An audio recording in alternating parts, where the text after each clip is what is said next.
This broadcast is the property of Codependence Anonymous. Reproduction without written permission from Codependence Anonymous is not permitted. Hello, my name is Jay and I'm codependent. Hi, Jay. Welcome, everyone. This is Workshop 1B. It's called Working Steps 6 and 7. While it's intended for people who have worked at least through Step 4, it is open to anyone who is here, and I hope that everyone gets something out of it. When I was young, I'm not ready for the next slide, actually.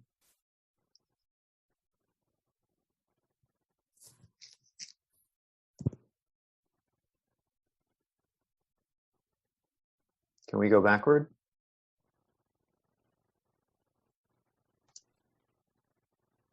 Florence, there may be an arrow at the bottom of the screen that can help you go backwards. You might have to mouse down to it.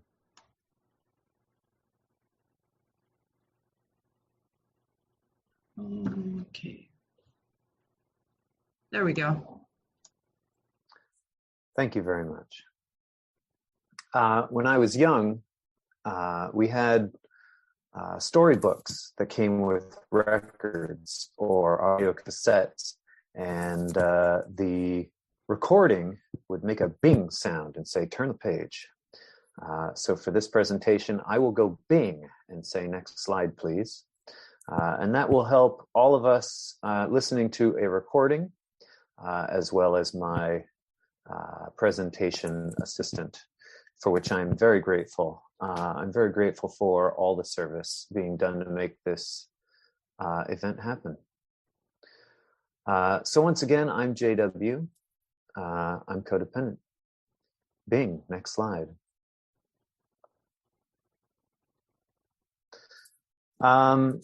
So a little bit about my experience, strength, and hope working steps.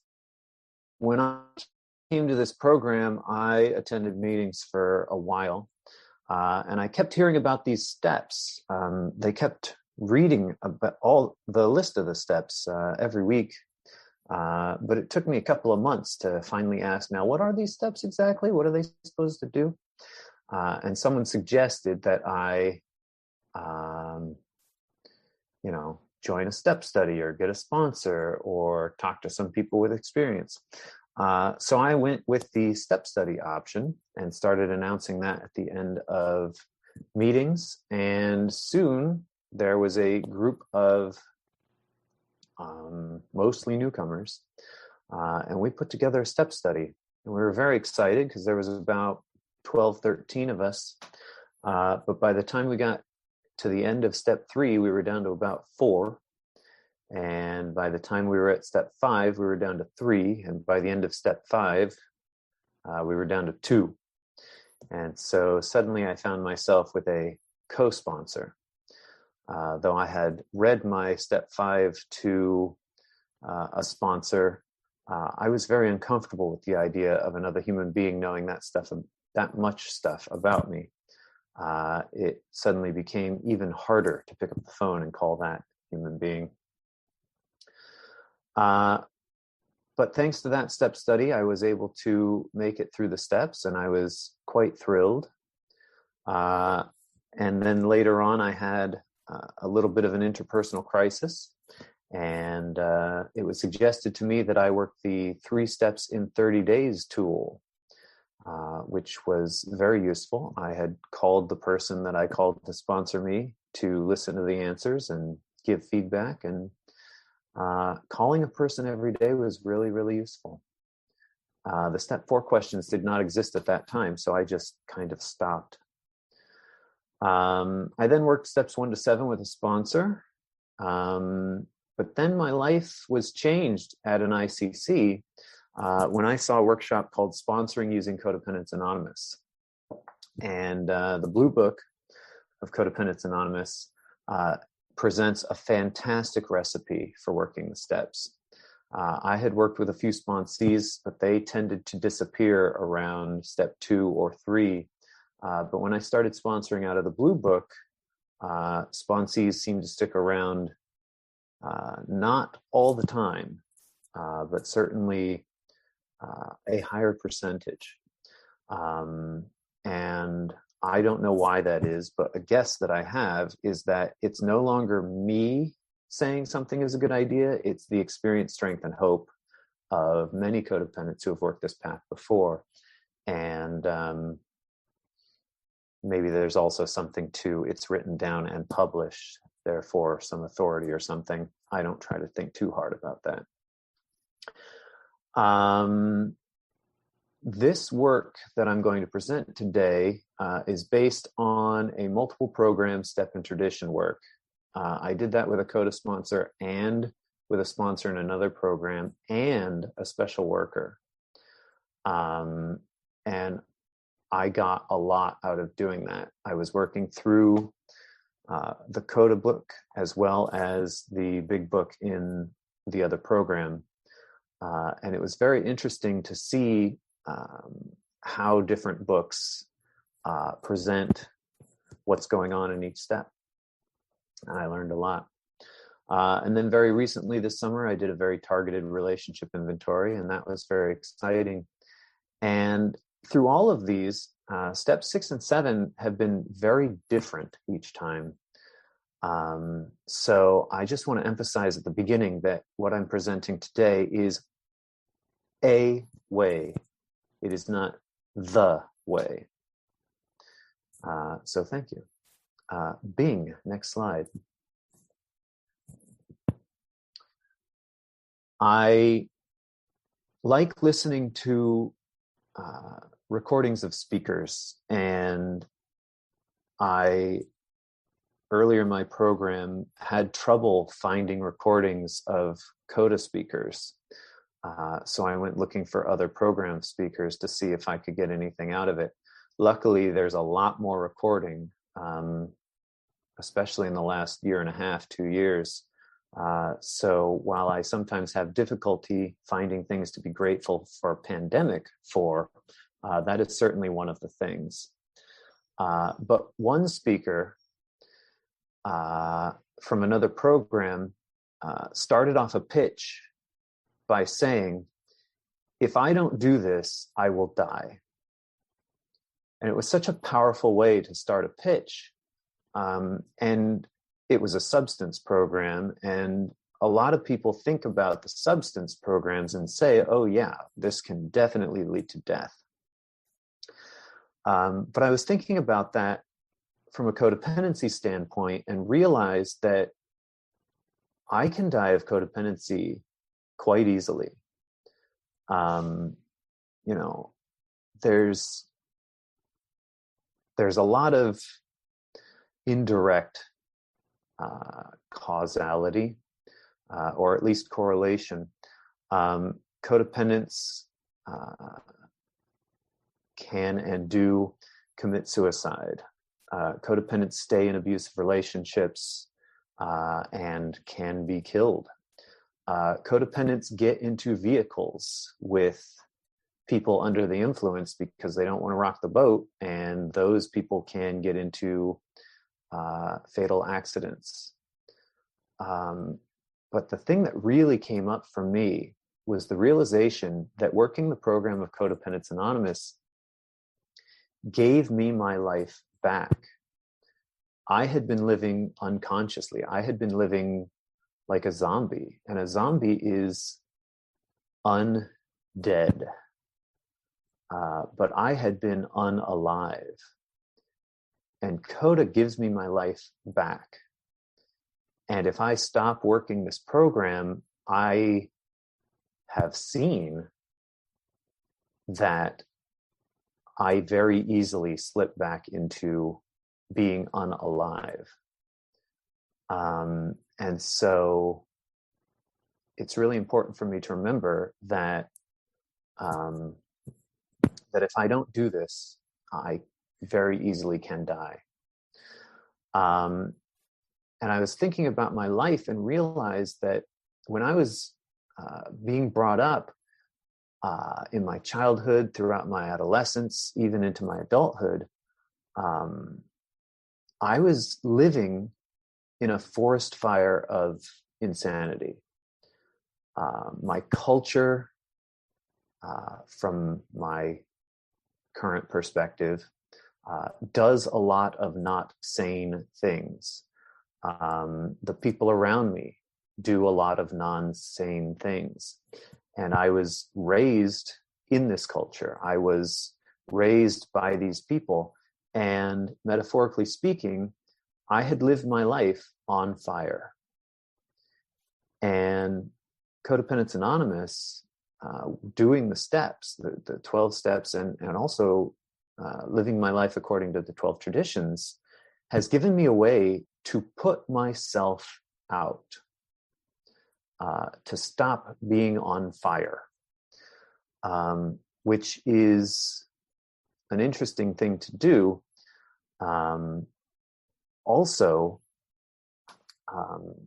it gives me the tools to attract people into my life who are also not on fire, and build relationships, build community that is not on fire. And over time, build an area that is not necessarily free of fire, but not actively on fire. And it gives me the tools to put the fires out as they spark.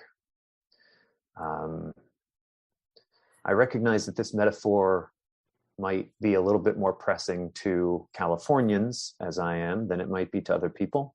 But I hope that the metaphor is followed as well. I won't go in that direction. So I wanted to talk about the fires of insanity because it's going to come back a little bit later. Bing, next slide.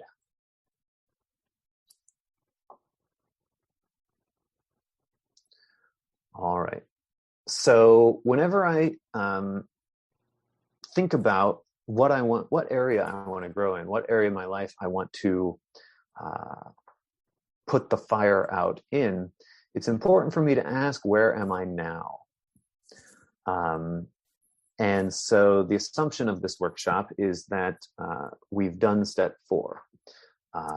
But for those who have not, step 4 asks us to take a thorough inventory. And step 5 asks us to share that inventory with another human being. In my case, this was not my first inventory. And what I had found in my life in my step 1 was I was filled with so many resentments.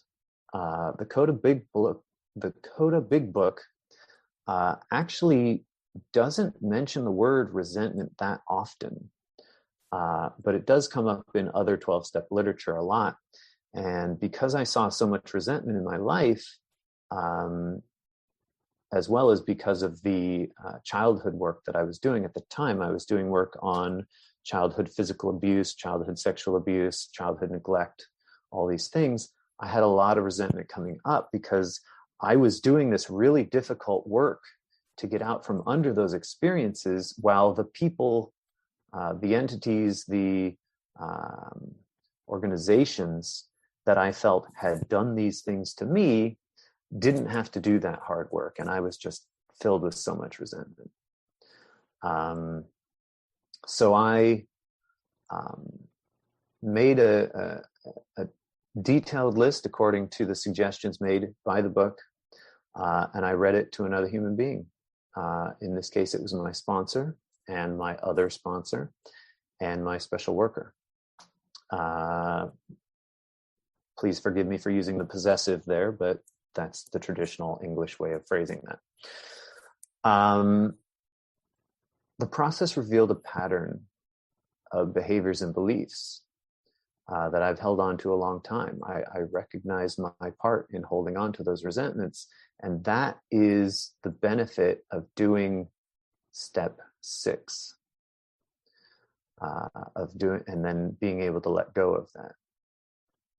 So to give you an idea of what I was looking at, I was thinking that I would share some excerpts from my step 4 inventory. Bing, next slide. So I'm a big spreadsheeter, and I use the tab feature because I had a lot of resentments for a lot of different people and entities. I decided to start with myself. And so there's a tab at the bottom that says me, and there were a lot of things. I recognized I didn't have strong boundaries. I was always rolling over for other people. And I looked at why that was happening and the feelings that drove those behaviors and what the consequences were, and what my part was, and what my feelings were about the behaviors.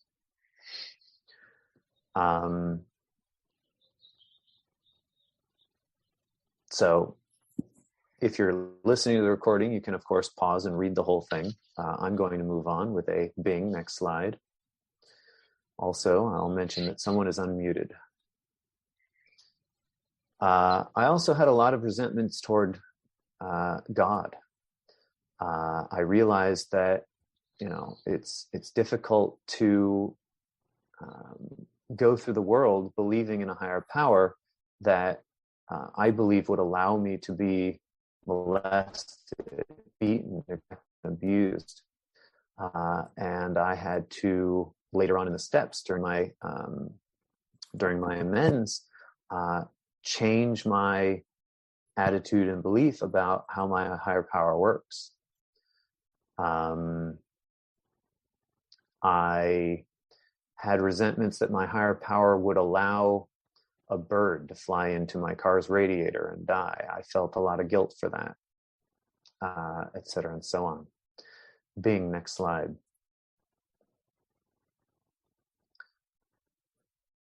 I had a lot of resentments towards my mother. And when it comes to resentments, it's people do. So my feelings weren't necessarily driving the behavior, but I did have a part.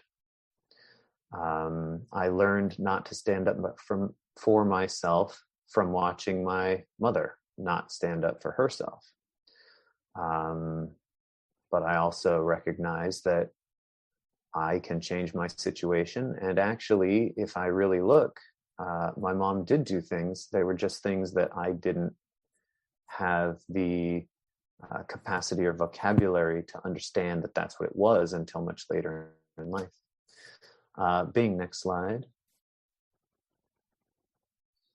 I also had lots and lots of resentment toward my dad, and a lot of repetition on the consequences and my part. So a lot of stuff going on. Bing, next slide. So I came to the end of the reading of step 5, and it says this wonderful thing. It says, upon completing step 5, we often gain an even deeper awareness and a healthy respect for our powerlessness and unmanageability. And that was definitely true. Many of us experience a great sense of relief and a new spiritual and emotional freedom from the bondage of our past. For some, this is immediate. For others, it is a gradual awakening as we continue our recovery journey. And for me, it was both of these things. Some of them, reading this to my supportive people, was enough. It was enough to be heard. And suddenly, I no longer wanted to shut the door on the past. And for others, it took so much work. But I was able to do that work, and miracles occurred. The book continues. It says, we may feel a deeper gratitude for God's help and the recovery process. In quiet reflection, we become aware of our losses, but we realize that only through God's grace have we come this far. And for anyone who's wondering, this is from step 5, which is, depending on your version of the book, either page 49 or 51. Yeah. So then it was time to move on to step 6, Bing, next slide. We've skipped a slide. Thank you. Oh, there it is. Step 6 says we're entirely ready to have God remove all these defects of character. And that is phrased in a very interesting way. I need to become ready, and God will remove these defects of character. So being next slide, I had this problem trying to figure out who does what work. And I, being a good codependent, didn't want to do this wrong. I didn't want to get in God's way, but I also wanted to make sure I did all the things that were my job. And so it becomes a very complicated question. And I reached out to one person who said, oh yeah, God does all the work. And I reached out to another person and said, oh no, God does the removing, but there's a lot of work to be done. And what worked for me came from a reach out buddy, the idea of letting go of a kitchen gadget. I like to cook, and I have a lot of kitchen gadgets, but I'm also trying to reduce the amount of stuff that exists in my environment that I nearly never use. And so, for example, one of them is a mandolin, which is a great device for slicing things. And I didn't use it very often because I didn't like to clean it. And every once in a while, there'd be some recipe where I would be very glad that I had a mandolin. But most of the time, the idea of cleaning the thing would come to mind, and I would just get out a chef's knife and use that. And so I come to this moment of, okay, I've got this mandolin. I almost never use this mandolin. Can I get rid of this mandolin? And the initial thought is, but what if I need it? And so now I'm in this should I, shouldn't I back and forth situation where I start to envision my life without the mandolin. And of course, that version of my future is just full of times where I regret not having the mandolin.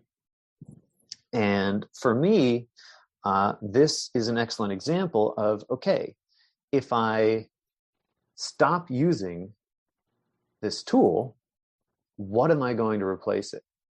And so that was what I wanted to figure out. Because if I'm going to get rid of the mandolin, I need to have an idea of how I'm going to live my life without a mandolin. What new tools, what new systems am I going to put into place in my cooking so that I will be okay despite not having a mandolin? Bing, next slide.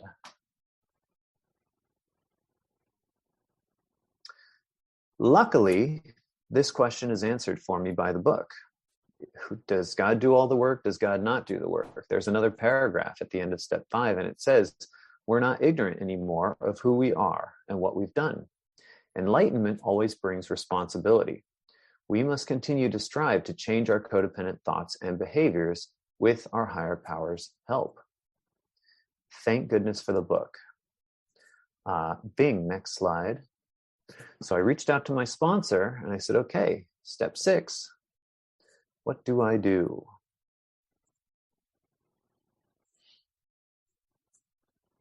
Florence, thank you. So my sponsor directed me to look for patterns in my step 4. My sponsor said, look over the entire list, figure out what those character defects are, make a list of those defects. And my sponsor gave me a caveat. This is not a time to just quote patterns and characteristics because there's 50-something of them, and that's a lot. Try and put it in your own words. And I said, okay, I will do that. So I got out my step 4. I printed it out so that I could write on it. Bing, next slide. And I put all the pages together. And that is difficult to present in a slideshow, so I did the best that I could. And I started looking for patterns. So, Bing, next slide. I found a whole lot of the word anger, and I started circling all the anger, and I noticed there was a lot of anger around my father, and so I circled all that. Then I decided to look for another item. Being next slide. I also noticed that I had a lot of fear, and I noticed that a lot of that fear was in my own part of the inventory. And while I was at it, I also found more anger in people who are not my father. So I added those. And this ended up taking a long time to do in PowerPoint. So I stopped doing it, but rest assured that there were many other words, patterns, and lots more lines. But being next slide, it suddenly occurred to me that I was going a little nuts. And I now had these things, but what did it mean? Did it mean anything? Etc. And I was kind of spiraling in the overwhelmedness. So, being next slide. Rather than living in the overwhelm, I called my sponsor. And one of my sponsors suggested that I do the process in reverse. And it worked incredibly well. Being next slide.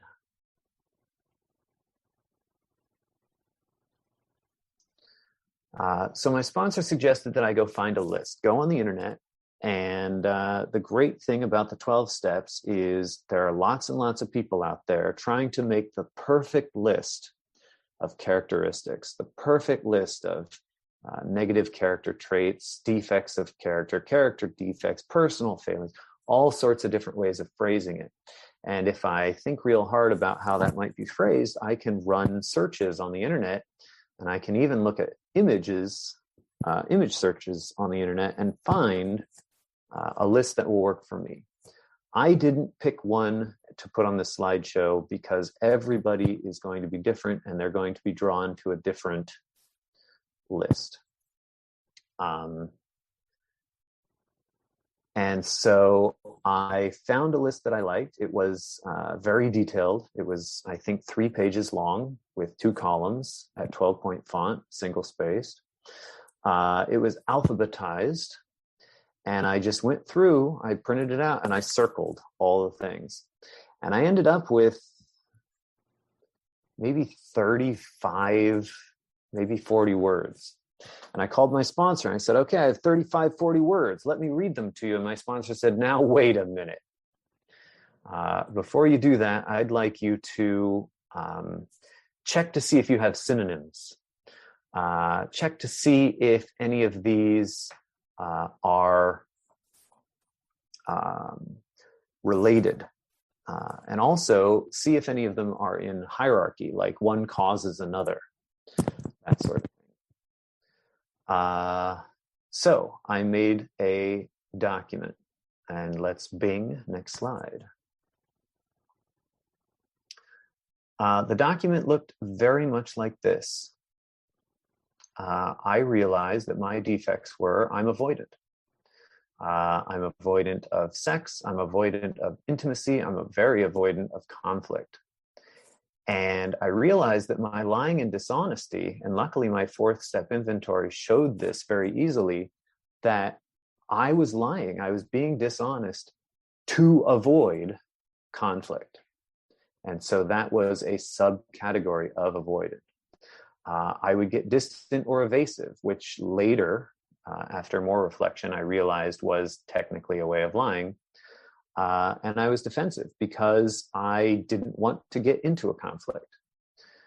I wasn't standing up for myself, and I would isolate. And in my isolation, I dream about a future that was wonderful. I dream about better relationships with people, but I wouldn't end up doing the work because I was avoidant of the conflict and the intimacy of having those conversations. I also saw that I was in a lot of denial. And one of the ways that came up was forgetting things. If I can't remember a thing, I can say I don't remember and technically be honest. This was not a conscious process. This was an unconscious process, but it was still happening. And one of the things that I would do out of that denial was passive aggression. How do you expect me to remember all these things? How do you expect me, Jay, to remember all these things about you, Jay, if you can't remember them? So if I can't remember all the things about myself, then I can't be a whole person. Therefore, I get to stay in isolation and fantasy. I also found that I was dependent on others. I was dependent on others' attention, and I would seek that attention. I was indecisive and inauthentic because I wanted other people to tell me what was okay with them so that I could be okay with them, so that I could be okay. I had a lot of perfectionism, which fit into that, and a lot of procrastination, because if I need everything to be perfect, then I can't start now because I don't have the perfect idea yet. So I'll just sit until the perfect idea comes, or a deadline looms up, and then I can just do as much as I can in the last 15 minutes and just say, "Ooh, I'm sorry, I ran out of time." And often when I did that sort of thing, people would say, "Oh, it's okay, I really appreciate you doing it," and I would get the attention that I craved. All of this was incredibly self-abusive and self-neglectful, and I was unforgiving of myself for all of those things. And I realized that a lot of the avoidances were out of fear of consequences. I forgot to mention that. So all of that kind of went into fear. So I read that to my sponsor in CoDA, and my CoDA sponsor said, "Hey, you're leaving something out." And I said, "What? You're about to tell me a defect that I couldn't think of?" He said, No. You're leaving out the good stuff. You're leaving out the assets." I said, oh, right, assets. Of course, there are assets, maybe. Bing, next slide. And probably we will notice how few assets there are compared to defects, but I'm working on it. But I was able to find a bunch of assets, and I wrote them all down. And then I called my sponsor, and my sponsor said, "Okay, now before we do anything else, I'm interested to know, are there any assets you'd like to develop? Is there anything that you feel that you've kind of got and you'd like to make stronger, or is there anything that you feel you don't have that you want?" Bing, next slide. And so I did that too. And being an internet citizen, I used a hashtag here. I understand hashtags are no longer cool, but they were at the time, apparently. And I realized I wanted definitely to develop some self-kindness and to stand up for myself. Bing, next slide. So the whole document looked like this. And I went back to my sponsor. Bing, next slide. My sponsor asked me to consider what would be the opposite of each of the defects. What would an asset look like for each of these defects? And suggested that I write the assets next to the defects. And I'm a big column person. So Bing, next slide. I made a T-chart. And I started filling it out. Bing, next slide.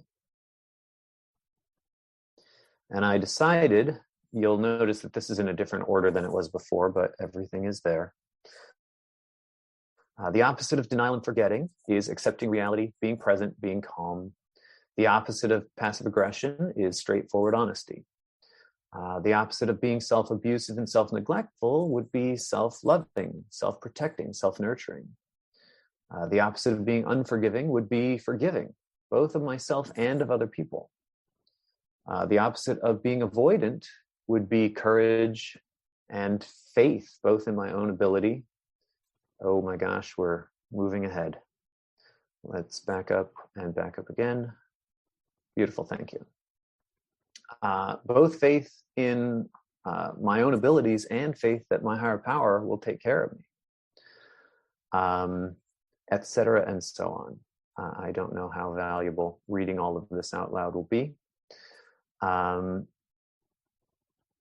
all of a sudden, I had these character assets.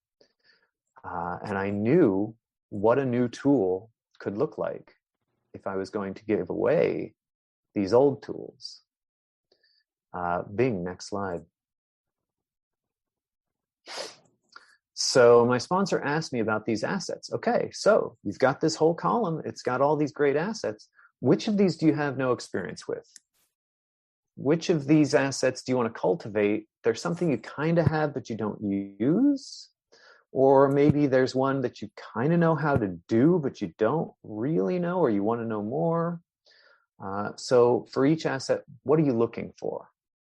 So I went back to my list. Bing, next slide. So at the bottom here, I've written natural ability or needs to be learned. And because I didn't have any room to go sideways, Bing, next slide, I just added a little number 1 for each of these rows and then put the number 1 under there so that I'd know that, okay, the asset of accepting reality, being present and calm, I wrote, I believe accepting reality is a natural thing for me, and I think I'm even good, or at least more than mediocre at it. But noticing reality, I might need some more tools. And ultimately, I was kind of putting together a list for Santa Claus. Here are the things that I want. And this is the degree to which I feel I already have it. And I went down the column, and I went down each thing, and I wrote down what I felt I needed. Yeah, there we go. Bing, next slide. So now that I had this list, I called my sponsor, and my sponsor said, okay, time to pick up the phone. You know what you want. You've got a grocery list. Now I want you to start calling people and ask them what tools they have to make these assets happen in their life. And so, okay, well, in as much as I'm terrified of calling other people, I'm very excited to get these tools. And so I also have a very specific list of questions to ask, which might make my calls a little less awkward. And I can take notes as I listen. So I did that. Bing, next slide. Now, I did not write down all the things that I discovered, but I did want to share that as a result of that, someone had shared one of their defects that was not on my list that I resonated with a lot, and that was overthinking. And one of my sponsors, when I asked the question, said, you're asking the question, how do I build a love affair with myself? I said, oh, that's so good. So I wrote it at the top of the paper because that was a wonderful thing that I hadn't considered. Because yes, I want to be in love with myself. And one way to do that is to cultivate these assets in my life. But also learn to love myself as I am. So I was very excited about those things. Bing, next slide. My sponsor then said, okay, we're done with step 6, and we did step 7. And with my sponsor, that's basically read the chapter, get down on my knees, say the 7-step prayer together, get up, finish the chapter. Okay, you're on step 8. But at the end of step 7, it says, by completing these first 7 steps, we established strong foundations in our relationships with God and ourselves. And that's definitely what happened. And another thing that happened in doing this way is I also strengthened my relationships with other people in program because I had picked up the phone and made reach out calls. I expressed my vulnerability, and higher power showed me that in being vulnerable, I got more information. I built relationships with other codependents, and I didn't die. And suddenly, it became a little less scary to pick up the phone. The book also says we begin to experience choices in our lives.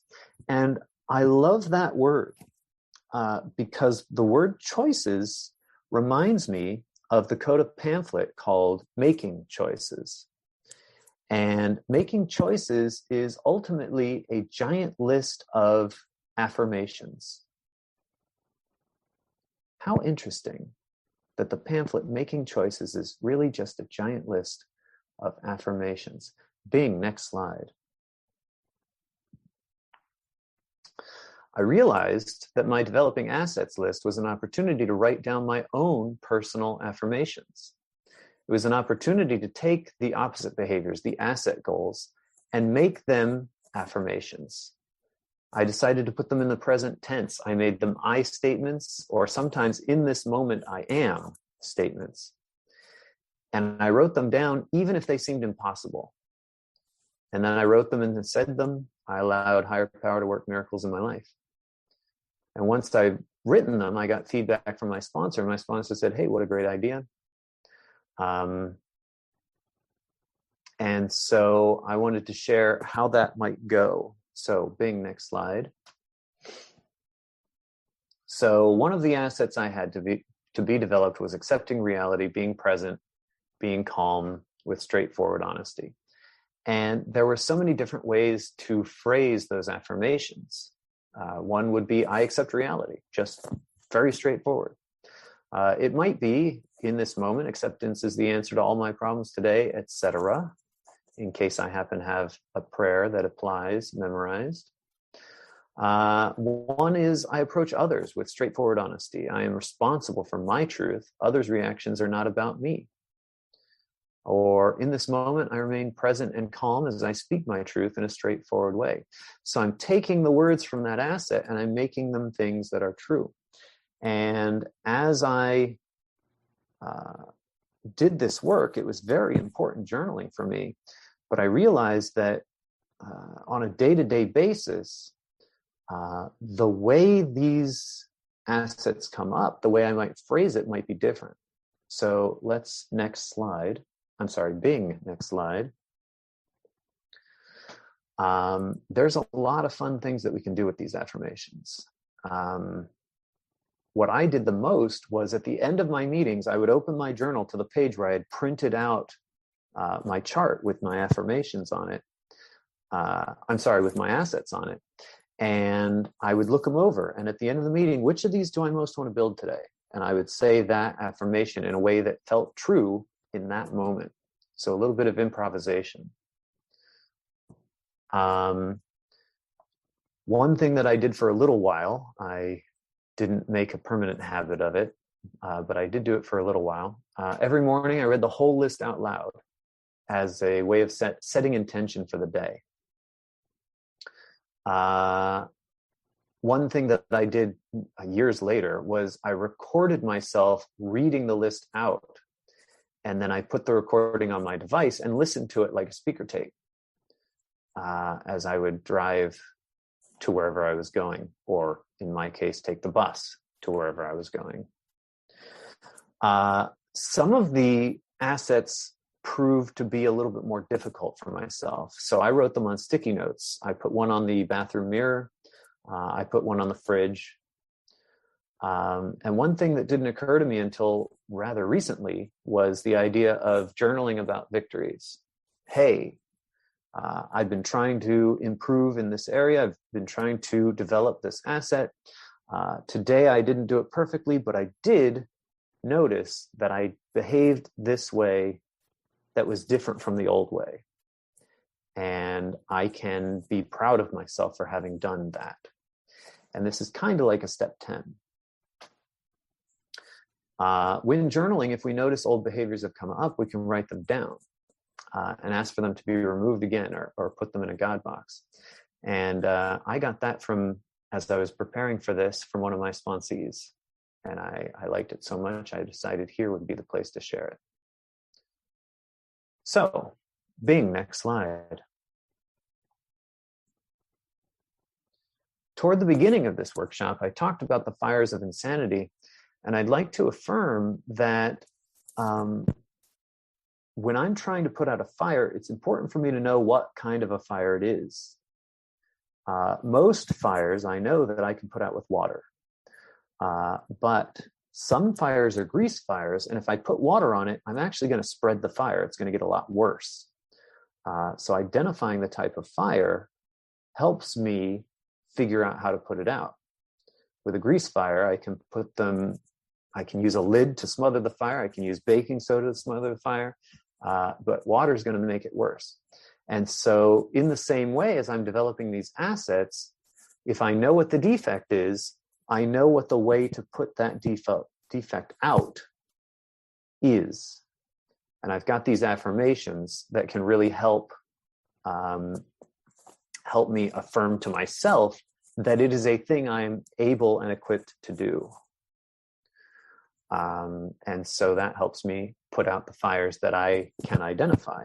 I still have fires that I'm not able to identify, which is a way of saying I have codependent characteristics that I'm not aware of yet. But as I continue this work, I become more and more aware. And as I continue to use these tools, I become more and more able to identify them, learn to deal with them, and become healthier. Bing, next slide.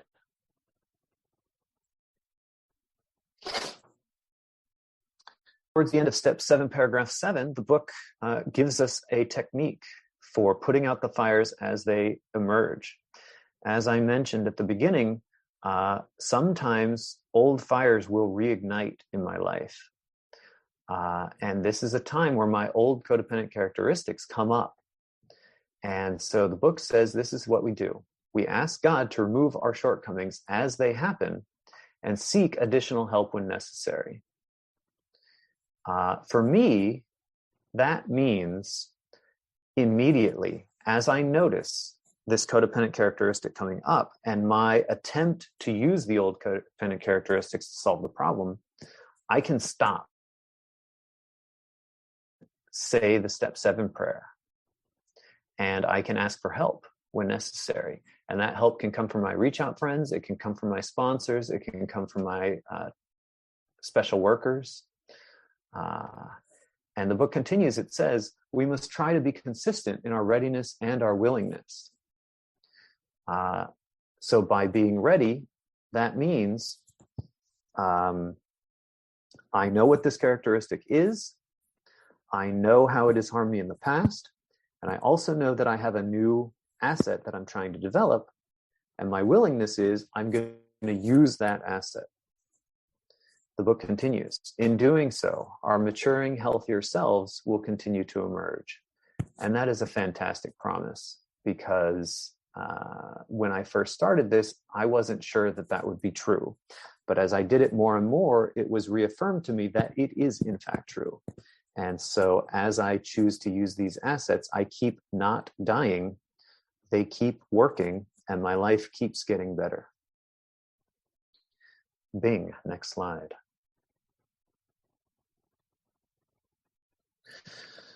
The step 7 prayer says, in this moment, I ask my higher power to remove all of my shortcomings, relieving me of the burden of my past. In this moment, I place my hand in God's, trusting that the void I experience is being filled with my higher power's unconditional love for me and those in my life. So, yes, my higher power is removing my shortcomings. But like a kitchen implement, I can put a box out on my front step and I can put the mandolin in it. And every once in a while, I'll come home, think to myself, I want to use the mandolin and bring it back in the house. Sometimes I might not even have the thought. I'll just see it and pick it up.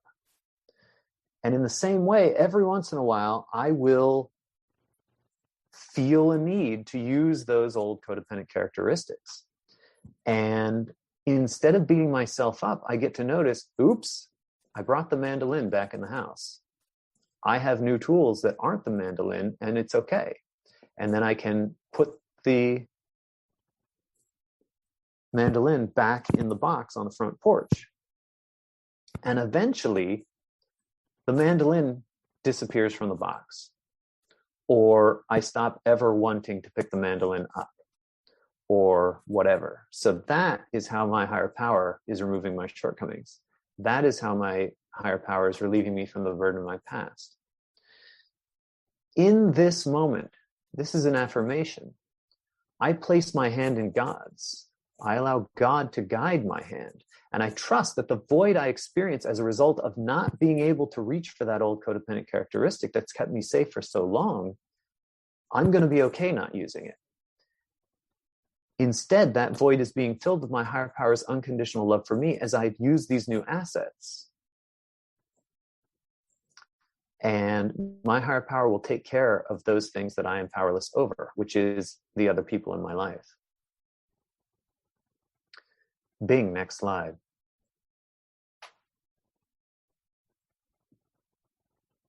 So, this is a little summary of what putting the fire out looks like. I notice I'm using a character defect, and then I stop. I remember the order of my relationships. I turn to God, I look into myself, then I deal with others. For God, I pray. A 7-step prayer is a fantastic prayer. Then I go to myself. For every defect, I've got a new tool that I want to use. First, I believe that using that tool is possible through affirmation. Then I go to myself. I make a choice to believe that by saying the affirmation I make a choice to believe by saying the affirmation out loud, as an I can statement, as an in this moment statement. Then I can interact with others. Sometimes if I'm having trouble believing, I can reach out to my reach out friends or my sponsor or my special workers. And ultimately they affirm for me that yes, they have experience with these new character assets working in their lives. And once I believe it, I can attempt to live in line with that affirmation. I attempt. It doesn't work 100% of the time, but sometimes it works most of the time. Hang on. How do I feel about that statement? Yes, I like it. And then I notice the results. As the new assets work in my life, I learn that I can trust using that tool. And that gives me an incentive for continuing to use it. All right. Bing, next slide. I can't tell if that went faster or slower than I thought it would, but here we are at some frequently asked questions and some potential backdrafts. Can I get one of the volunteers to tell me how much time there is remaining in this workshop? You have 25 minutes until we break for lunch. Wonderful. At this time, I would like to say thank you to all the people who have been cheerleading in the chat. Despite the slight distraction I experienced, it was nice to know that what I was saying was landing for people. At this time, I'd like to open up to any questions anyone might have. And maybe there are lots of questions, maybe not very many, and we will deal with that as we continue. Okay, so to make that happen, what would be best is if we could have participants raise their hands, and then we would call on them in the order that they come up. Do we need to keep screen share up right now? That's a fantastic question. I would like to ask Florence to stay on this slide if possible. Perfect. Because the rest of the slideshow is quotes, and I might want to reference those in answering a question. Fantastic. Thank you. Thank you. So at this time, Natalie C., if you can, I believe you can unmute yourself. I'm not sure. Yep, you can. Yes, I'm here. Excellent. Here. Hi. Thanks so much for your talk. I really enjoyed it. It was great. I just have a question about your reference to reach out buddies versus worker buddies. I think you said, like, what are those for you and how are they different? Thank you very much for the question, Natalie. I forget which tradition number it is now. Tradition 8, I'm pretty sure, says that, we can hire special workers to do things that we ourselves cannot do on our own, basically. And the book references, often toward the end of the steps, times where a special worker might be important. So this could be a therapist, a special worker, could be a psychologist or a psychiatrist. It could be a life coach. Any of the people who have the things that I want that I'm willing to pay in order to get, because they have a specialty or expertise that I don't have and that are beyond the capacity of Codependence Anonymous to provide. A reach out buddy is someone in program whose recovery I respect, someone who I will make reach out calls to on a regular basis. The 3 Steps in 30 Days tool talks about the power of 5. And I didn't understand what that was, so I called some people. And one of the people I called said, oh yeah, it means having 5 sponsors, which I thought was a terrible idea for me, because if I have 5 sponsors, I'm going to call my sponsor, get an answer I don't want, and then call another sponsor and another sponsor until somebody tells me the thing I actually want to do. And that puts me back in self-will, which is not where I necessarily want to be. What it turns out the Power of 5 actually means is having 5 people in addition to my sponsor who know me about as well as my sponsor. And these are reach out buddies. The world is a wonderful place, and life is short. And so I remind myself from time to time that accidents happen, and it is possible that my sponsor might die at some point. And so having people in my life who are caught up in where my life is at gives me a large group of people with whom I can deal with my grief about that potential thing happening, and people who can sponsor me when that happens. That said, if my sponsor is listening, please continue to not die. Hopefully I've answered the question. You did. Thanks so much, JW. Okay, Jay, next question. We have one that we'll ask verbally, and then I have another one in chat. So let's go with the verbal. It will be Pei Ling. Forgive me if I have mispronounced your name. You pronounced it perfectly. Thank you. Thank you. Thank you, JW, for your presentation. You took something that is so abstract and you were able to break it down, make it logical, put it in steps that are doable. And I really appreciate that. My question for you today is, because in the moment when we experience our character defects, oftentimes we only have a couple seconds to think through what our actions should be next. And having this is really good as far as a tool to break it down. But my question to you is, do you find that over time, as you practice this, it becomes easier and almost habitual in a better way? And in the beginning, did you find that it was really hard? You had to stop and pause a long time to think, what do I need to do? And then does that get better over time? Thank you, Pei Ling. I mean, technically science is an outside issue, but I will say that my understanding of how the brain works basically says that through living life, we create these pathways that make it easier and easier to do a thing through repetition. A lot of people would call this habit forming. And so, as you kind of mentioned, as I do this new behavior more and more, I subvert the old pathway and I encourage the new pathway. there was a whole other metaphor I was going to use in this presentation that you have just given me the opportunity to use. Recently, we've added a couple of words to the welcome. It used to be dysfunctional family systems, and it's now dysfunctional family and other systems. And I believe that there are institutions in our society that benefit greatly from a large section of the population being codependent.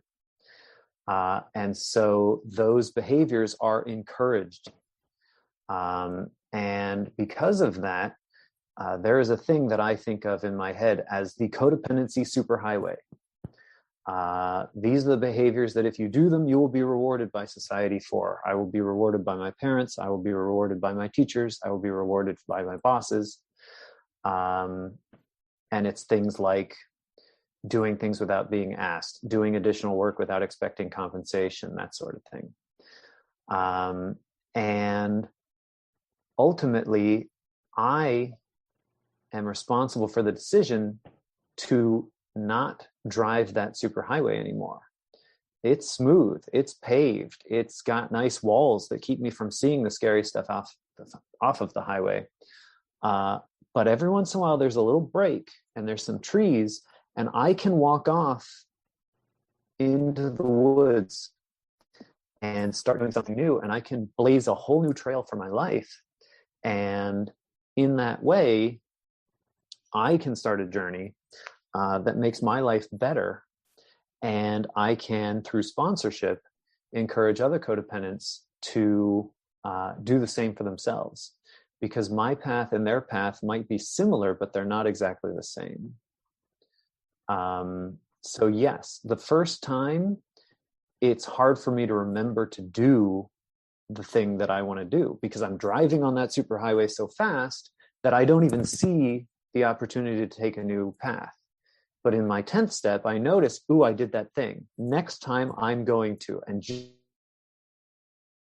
is thinking that phrase to myself, I remember, okay, there's another path, I can take it. And as a result of that, the next time it comes up, I might have the thought. And even then I might not take it, but at least I've had the thought. And over time, more and more, I move toward a reality where the new behavior is the automatic response. I hope that was not too long-winded. Thank you very much for the question. Thank you very much, too. Thank you, Jay. Okay, so there's a statement/question in chat from Nikki R. Thank you. If there is time, this is my share/question. Thank you from a fellow data nerd and spreadsheet power user.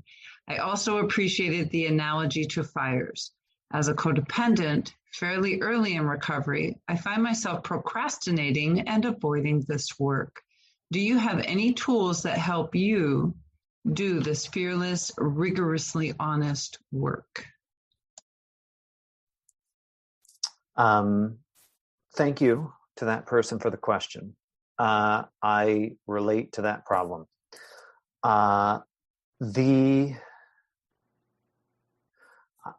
I don't know how other people feel about this attitude, but I am a person who I use my codependency against myself.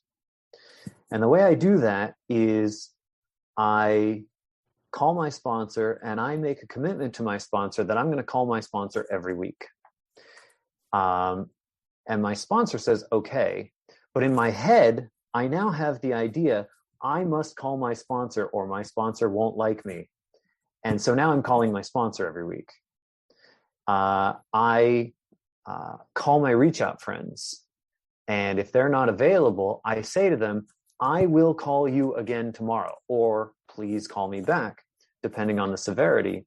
And by saying, I will call you tomorrow, I now have this thought in my head, okay, I got to call this reach out friend. I told them I'd call, that sort of thing. As a sponsor myself, I don't tell my sponsees anything other than I love you. You know, however they do the work is how they want to do the work. But I do know, because my sponsees tell me from time to time, like, I'm really upset with how slowly I'm doing this work.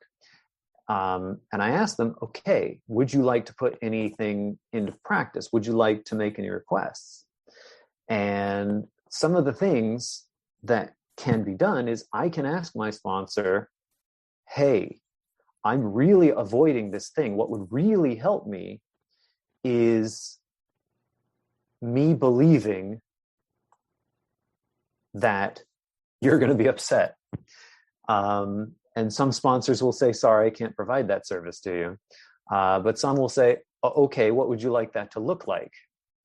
And there was one thing where I said, okay, would you be willing to email me on Friday if I haven't called you by day's end on Thursday? And my sponsor said, okay, fine.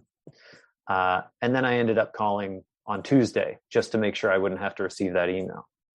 So there are lots of little tricks that I can use. And if my sponsor's not willing to do it, maybe one of my reach out buddies is.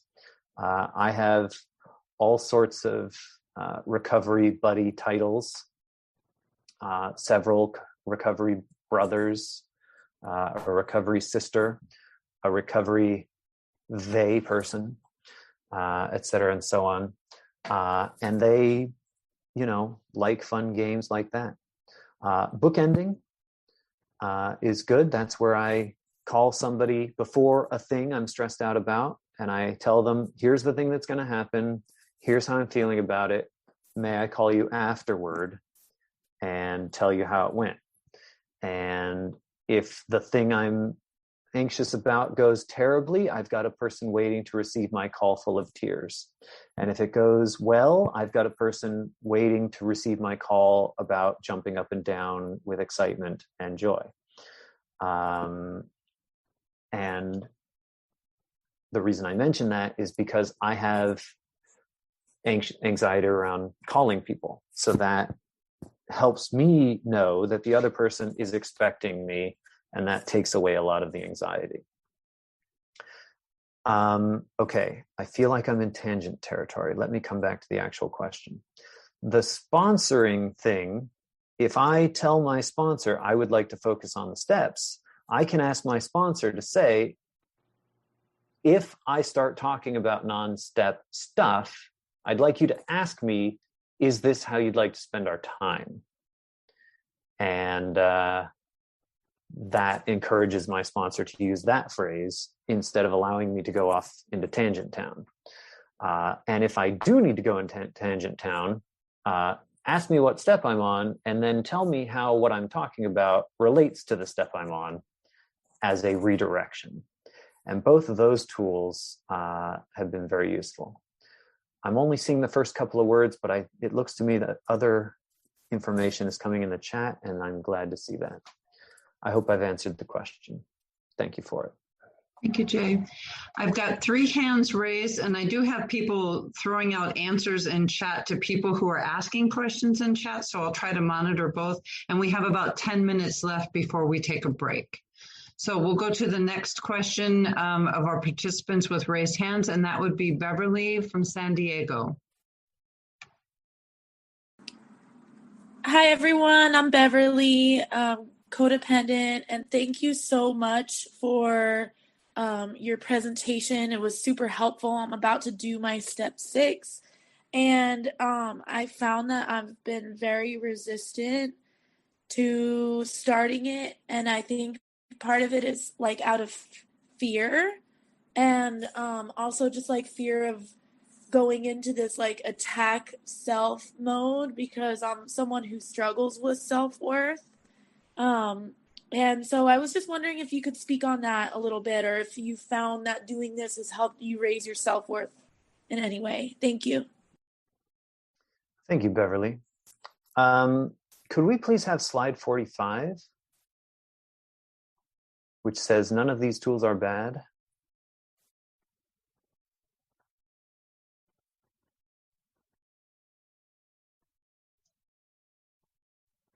Florence, are you still there? Oh boy. I'm not sure how to tell what number the slide This is? one's excellent. It Let's starts stay with here. some Right refrainings. there. If that Okay. helps. So, the book says, our experience has shown that many defects may be removed by God without effort. I'm sorry, what?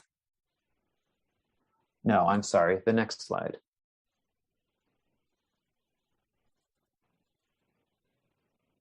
Okay, yes, thank you. When I was learning to swim, my parents put little floaties on my arm. And the floaties would make sure that I had additional assistance in swimming. They were great because they kept my head above water, but they were a little problematic because they kind of get in the way of my ability to move my arms. So they're an excellent training tool, but they're not a whole life tool. And some of my codependent characteristics, it's not that they're necessarily bad. In fact, they've been very good. They've kept me alive in an insane situation. And so now that I'm bigger, I've grown and they're too small and they pinch my arms. But I still have gratitude for these codependent characteristics for keeping me alive. So I can love and accept these tools and still want more advanced tools. Kind of the same way that, it's becoming pumpkin season for many of us. The kid knives, cutting a pumpkin with the kid knives is really difficult. But cutting a pumpkin with, actual kitchen knives is a lot easier. So we want to appreciate the kid knives because I still have all my fingers. But at the same time, I want something more advanced because I'm more advanced. Can I have the next slide, please? Oh, wait, where are we? Yeah, that was the one. One more. Beautiful, right there. None of the tools are bad. This is another important thing. Isolation, there are times where it is healthy to not be with other people, to be on my own. Isolation in itself is not bad. Constantly being isolated is bad. I'm using these completely neutral behaviors in an unhealthy way. So I can put the tool away and try out a new tool, but know that that tool is still there as I'm developing the strength of the new tool. When I'm no longer trying to fix every problem with only a screwdriver, I now have more tools because, I could kind of change a tire with a screwdriver. It would be frustrating and take a long time, and I'd probably mess up the wheel a little, but it probably could be done. But if I actually have the right tools, it's going to be a lot less damaging to myself and others, to the things and people that I love. So I get to dust the old tools off. I get to sort through them. I get to thank each and every one. Maybe some of them I display because I don't need to use them anymore. And I get new tools that work better for me. This one will make a lot more sense to anybody who was raised with a human being who kept a very detailed workshop. Thank you for letting me share that. I hope it was helpful. Thank you, Jay. Okay, Julie B, spelled B-E-E. That's me, Lisa, Julie B from Las Vegas. You got it, Mama. Hi. Wow, Jay. Oh, my name is Julie B. I'm a recovering codependent from Las Vegas, Nevada. And once again, wow, Jay, I've been knowing you for such a long time and you just blew my socks off. Wow. Thank you for this workshop. And I want to thank Lisa for your volunteer work and also Flo. The 12 steps are about converting fear into love. And step one, I'm in fear and I'm feeling my powerlessness. And the merging of, I like how you presented the merging of step 4 onto step 6 and 7. So what I do in my step 10 is I merge all of them together. And in another 12-step fellowship, they have this reading called the On Awakening prayer. And so what I do is what you suggest is I go through mostly every day and I ask my higher power to direct my thoughts and actions and keep me free from self-will, replace it with God's will. Self-pity, replace it with self-acceptance. And this is a practice for me. And so I'm just going down the list every day. And the affirmations are very, very important. And then when I get to step 11, I get to meditate on love because it's converting from fear into love. And the last thing I wanted to say, I liked how you spoke about having fun with affirmations.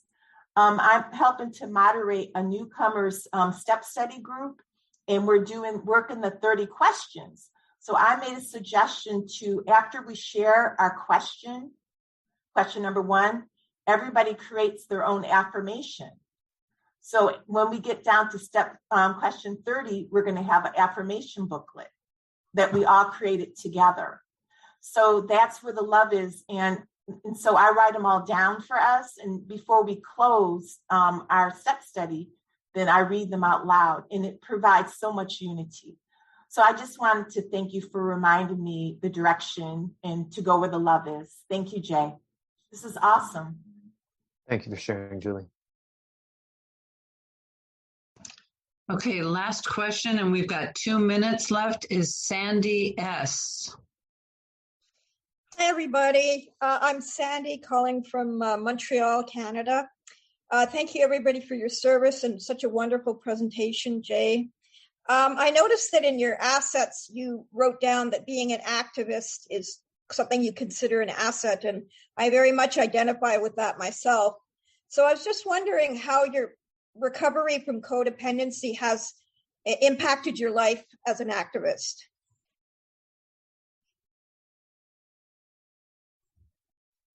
Thank you, Sandy. That was not a question I was expecting to answer today. 2 minutes.